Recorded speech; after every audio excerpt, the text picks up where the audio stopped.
You gotta be kidding me, Ishida.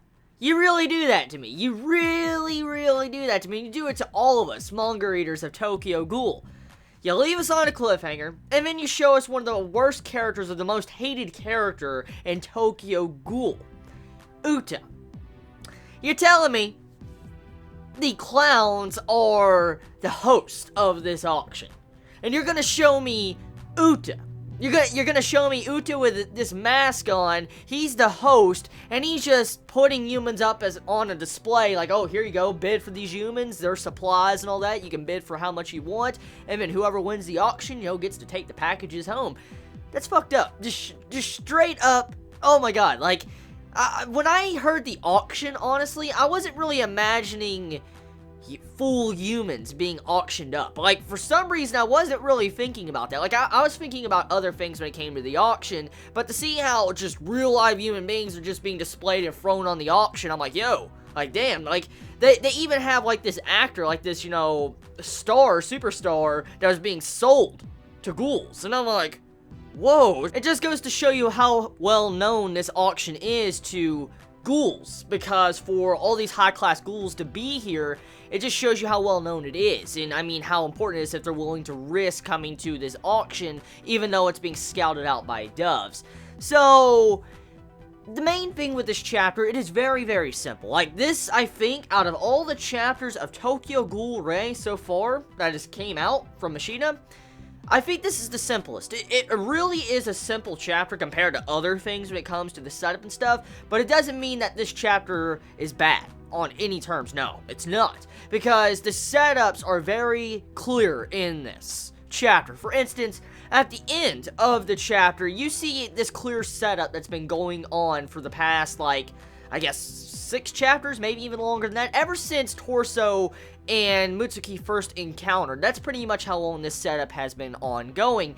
And last chapter is pretty obvious that there was something going on between Mutsuki and, Torso, because Torso and his, like, vision in his mind, seeing, like, a white-haired Mutsuki in his mind, well, in this, you see how Torso has, like, some inner dialogue going on, and he states, like, oh, I wonder if I can buy one. Like, he wants to buy a girl. You see that in his mind. He's like, he wants to buy a human. And we know in the last chapter, he was thinking about Mutsuki with white hair, with about scars all over him. So, to see how Torso is thinking about something like that, and he now sees Mutsuki put up on display to be able to be bought for like only 1 million yen, the dude most likely is going to try to go for Mutsuki, because it's kind of obvious. If he was already fantasizing about him to wanting to buy Mutsuki, and then in this chapter he sees this very person he saw a while back with scars and stuff, and now sees Mutsuki on display, oh yeah, he's definitely going to go after him and try to, buy him. So that's one setup clearly going on in this chapter, along with getting to see how Suzuya is missing, pretty much. Like, in the chapter, we find out that Mutsuki and Suzuya, they got in the car with Nutcracker, because in the end of the last chapter, we saw this weird character with a hood on and stuff, and I really didn't know who that person was until this chapter. We found out that was the Nutcracker, pretty much, and Suzuya and Mutsuki got into the vehicle, they got drugged or whatever, passed out, and then they're being auctioned off. Now, we don't know necessarily what happened to Suzuya, because it's not shown at all, but we know what happened to Mutsuki, because he's being sold. So I wonder where, Suzuya is. I really do. I wonder if he's also in the middle of the goods about to be sold, because that's something I really wonder. And regardless of that, too, Big Madam is also shown in this chapter, and we get to see how different Big Madam looks. Like, okay, I saw theories. I saw some fellow Chibits have some theories about Big Madam once before, talking about how Big Madam most likely, might have skinnied, like, got a lot skinnier and stuff like that. I saw some of those theories, and I slightly agreed with them. But in this chapter, it was like Ishida just took all those fan theories, piled them up into, like, a nice good, little pile, grabbed, a shredder, and did, just shredded those theories. Like, nope, that's not happening, because she's hideous. I'm not even gonna lie. She's hideous, okay? I'm sorry. I gotta say it. She just, yeah, okay.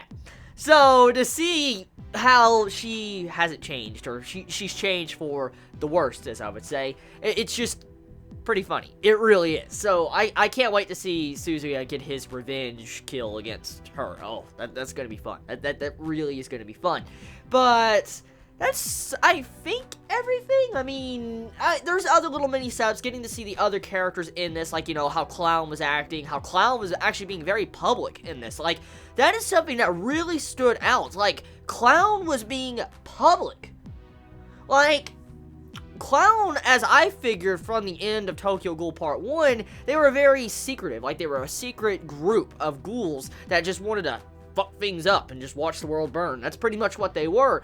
And for them to be very public in this top class auction, it has me questioning a lot of things, because they're supposed to be a secret group. Okay, fine. Let's just shove that out of the way. Let's just, you know, shove away the secret group Clown. It still doesn't change the fact that it's very odd how they're the main host of this auction, because as I pointed out earlier on in this review, this auction is really high maintenance. You see how these top class ghouls that are very rich, classy, and stuff like that are coming to this auction and even risking themselves to come to this auction. All these well-known ghouls are doing that. For some reason, even Big Madam, when, you know, Big Madam has a freaking price tag on her head, pretty much, about to get, you know, her head chopped off. So, for ghouls to willing to do this, that just shows you how important the auction is. But, it goes to show you what type of position Clown is in, too.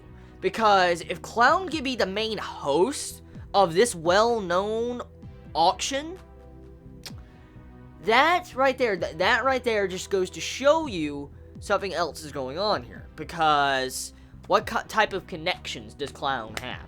Because to have a connection as a host, you know, offering goods up and stuff on stage, especially someone like Clown, you need to probably have a good reputation. So, overall, chapter, very good. I enjoyed it. Tell me your thoughts in the comments below. I love you all so much. You have a wonderful day or night wherever you live. Please be safe. Chibi out.